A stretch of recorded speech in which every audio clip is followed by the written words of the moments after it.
Hello, listeners. This is Kat, and welcome back to Put Your Hands Up Podfic. This is the continuation of See You in the Morning. This will be Part 10, Chapter 10, entitled Missing But Not Lost. They don't get through to Saison by the time afternoon rolls around the day after the attack on the USJ. The kid is still asleep as well, though the nurse reassures them that the healing quirks are being used on their little neighbor, and they use a lot of energy to work, and that the kid just needs rest. Doesn't make Shota feel any less uneasy about the slack form of Midori beside him. Finally, they try another of the kid's emergency contacts, first trying, say, Fuwashi, since he's supposed to be the kid's cousin, if the confirmed fake files are to be believed, but all they get is an answering machine. They call 2 more times with the same results. Finally, Zashi calls the last of Midori's contacts, one Volkov Sasha. They both listen to the phone ring, and ring, and ring in the silence of the shared hospital room. "Hey, you've reached the voicemail of Sasha Volkov. I'm busy." Beep. Without a word, they exchange looks, and Zashi dials again. "Hey, you've reached the..." And once more. "Hey, you've..." "You said you checked all the little listener's emergency contacts, right?" Shota just grunts in confirmation, too busy worrying and planning what to do with his seemingly abandoned student. At his answer, his husband's face sours, with confusion and sadness staring over at the still prone form of their neighbor. "Maybe you should contact Nezu and Tsukuuchi. They will probably know best what to do with the situation." His face sours further. Fuck, Shota. Did they really just abandon the little listener? Why are they picking up their phones? The entire attack has been broadcasted everywhere for the past day. Why haven't they gone looking for the little one, if nothing else? Shota watches as his wonderful, amazing, empathetic husband gets more and more worked up over the situation, seemingly feeling the same righteous anger for their little neighbor that he feels burning in his chest. "Come here." Pulling the vibrating form of his taller husband into his waiting arms, Shota closes his eyes, trying to center the both of them. They need some sort of plan. A thought occurs to Shota, like a slap across the face.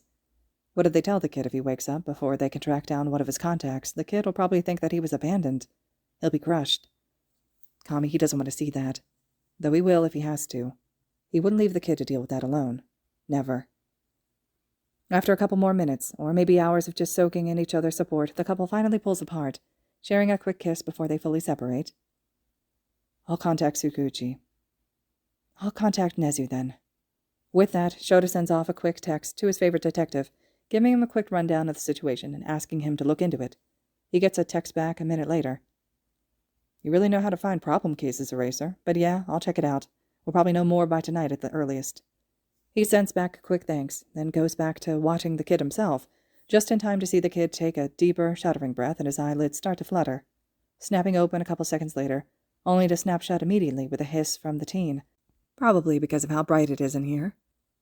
"Stay still, kid. Zashi will get you a drink of water in a sec, and turn down the lights." Regardless of Shota's words and his husband rushing to turn down the lights and then grab the teen some water, Midori sits up in his bed mumbling under his breath and opens his eyes again, looking around the room. Fuck. This is a hospital.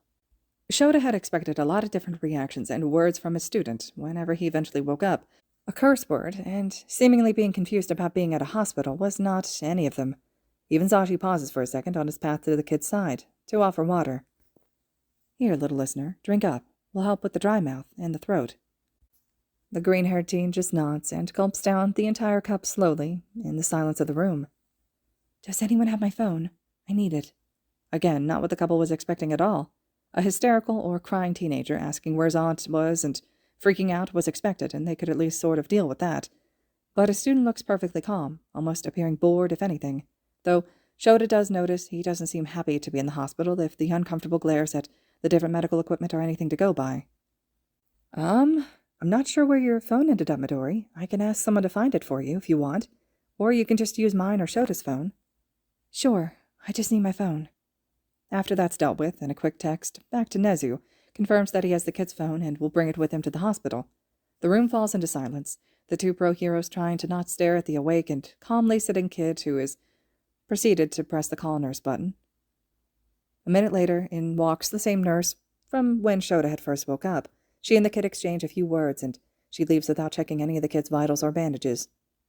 Midori completely ignores their questioning looks. A good 10 minutes or so later, a woman comes in that Shota hasn't seen before. She looks like she's a full-on doctor, not a nurse like the woman before. Immediately she starts talking with Midori, and the kid seems much more relaxed than before. even signing a couple things that Shota doesn't recognize, meaning that it just may be the same sign language that the kid was using with his aunt. Shota is immediately on edge. What's the connection? Swiftly, the doctor begins checking the teen's vitals and redressed all the wounds. Not that they got to observe and make sure she did what she was supposed to do, as after a sign from an uncomfortable-looking Midori, she had pulled the curtain closed between their halves of the room. He grits his teeth while they wait. The curtain is opened again, and the doctor leaves without any words to them. He looks over at his student, only to see him on a phone. What the fuck? Kid. The teen startled so badly at the sound of Shota's voice, the mystery phone nearly gets chucked, though thankfully Midori is able to keep a hold of it. Sorry, kid. Where did you get the phone? Yours is on the way. He gets a calculating look from the teen, reminding Shota of when they had first met in their kitchens, the teen's piercing gaze picking him apart while drinking coffee. It's nothing. Dr. Macy had gave it to me to borrow until mine got here. With that, the teen goes back to typing and scrolling with focus on the borrowed phone.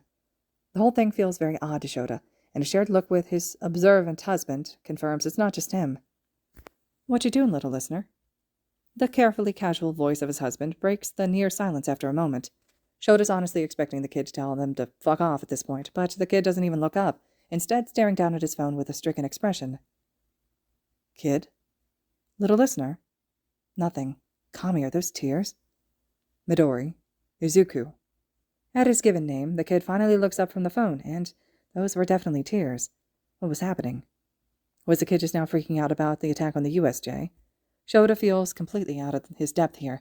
He's better with helping his students fix problems he knows about, so random tears are not something that he's good with. Could you go get Dr. Macy for me? The kid's voice sounds as fragile as glass. Quickly realizing the request is directed at him, Zashi had left the room to presumably find the requested doctor, even if neither of them overly trusts her. Leaving Shota in a room, silent, with a distressed and crying teenager. Shit. Izuku felt like shit, and he didn't mean just physically, when Dr. Macy gave him her phone to use. Since she's the Quirkless liaison for the hospital and would have the Musutafu Quirkless forum and any updates Izuku actually needs, he immediately started looking into the things that he's missed. Because if he's still in the hospital and most of his wounds are healed, even with healing quirks existing, then something must have been going on in the community that was keeping anyone who could come pick him up from being here. He quickly scrolls through to find the correct forum and signs into his account. Doesn't take long to find. Hinto's parents had been attacked just after Izuku had left for school. The post didn't say anything about their current condition, just that visitors were welcome and where to find them. Kami, he needs to leave the hospital. Hinto and Fuwashi need support, though he's sure that they'd had plenty with the rest of the community there for them, but Izuku still aches with the need to find them. He had met Hinto's parents a couple of times over the last year or so. They were very nice, and were very big on Quirkless pride, which was one of the reasons they had decided to homeschool Hinto and raise her mainly around other Quirkless people. The post mentioned for everyone to be careful, as no one was certain yet on who had attacked the couple that morning. Thankfully, before Izuku felt the need to just leave the hospital room, instead of waiting, President Mike and Dr. Macy had walked through the door again, her immediately making her way over to him. Where is this? Better to use AT, since his neighbors are in the room and would likely try and interrupt. The dark-haired lady leans forward, reads the location stated on the elder Say's hospital room. They likely hadn't been able to take them to the safe space medical room, since it can only do so much for them. It just puts Izuku more on edge. She glances over at the watching forms of his teachers, checking them over for markers such as the delicate red star necklace that she's wearing, Izuku's own necklace apparently with his other possessions the hospital has in a locker. That's actually here, though in a different ward. I could get you there. Follow my lead. Izuku could swear he hears Eraser suck in a sharp breath when Dr. Macy also uses AT. Maybe Izuku should start being more careful about how often the underground sees him using it. But for now he just nods. Okay, well then I'll need to take you to a different room to check on that for you. Would you like a wheelchair or to walk? I'll be there with you either way. I'll walk. Whoa, where are you going? You just woke up Midori. Sorry, he just needs a quick scan before he's released to head home with his guardian. She called the hospital a couple minutes ago to confirm that this was the right one. Izuku didn't think his neighbors could get any tenser, but he was apparently wrong. Both looking like someone was threatening their friend at knife point or something, now eyeing up Dr. Macy like she was a threat. They aren't Izuku's focus right now, though, so he slips off of his uncomfortable hospital bed with the support of Dr. Macy, and they quickly leave, both ignoring the further questioning of Eraser and President Mike, her simply stating she wasn't allowed to share further medical information with them, without express permission from his guardian, even if it's a lie, at least for Eraser, since he is Izuku's homeroom teacher. It takes longer than Izuku would like to reach the room the elder Seis are staying in. When they finally get there, he's met with the two older Seis asleep in two beds, pushed closer together, and hooked up to a bunch of different machines. A passed-out Hinto in one of the uncomfortable-looking hospital chairs, and lastly, he sees an exhausted-looking Fuwashi who turned sharply from gazing out the room's window to see who had entered the room, his stern expression immediately brightening. "Oh, Kami, Izuku." At first, the older team just seems happy to see him, probably worried about why he hadn't appeared earlier. Then, quickly, his expression morphs into even more stressed, this time also a bit panicked. He probably noticed the bruises and the white bandages covering him. "Whoa, what happened, kid? Did you get attacked as well? Have you been holed up in your apartment and that wounded this whole time? Kami, come here, let me check you over."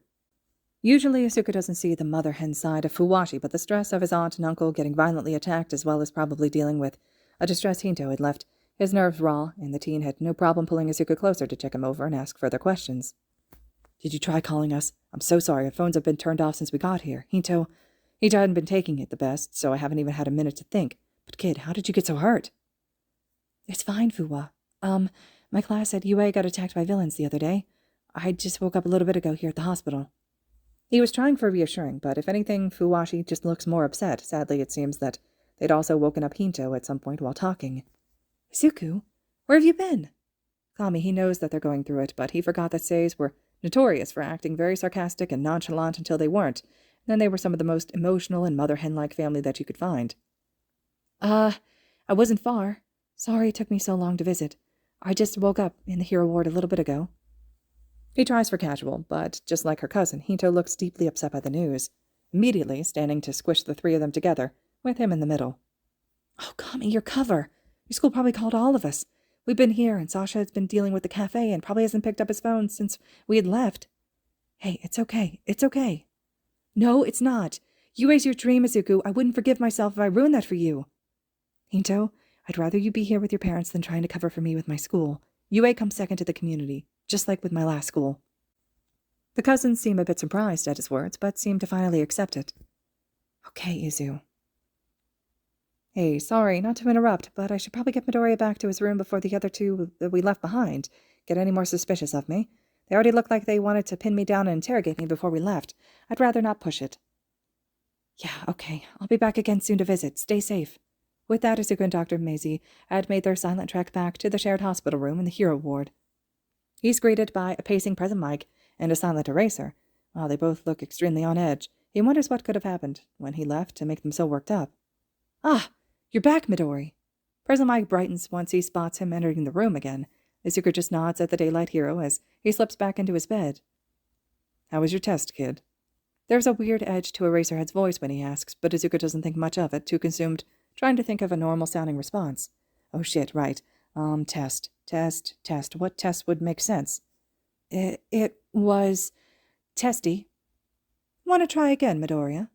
Nearly jumping, Izuku turns and sees the principal of UA at the entry of the split hospital room. The feeling of stepping into some sort of trap suddenly makes itself very known to Izuku. "Here's your phone. Now, would you like to try again? Because I saw you and Dr. Maisie on your way out of a different hospital room and not a testing room on my way here." Well, fuck. He hates hospitals. All right, listeners. This concludes Chapter 10 of See You in the Morning. Chapter 11 will be next. Let me know your thoughts and reactions to this chapter, and as always, thank you so much for listening.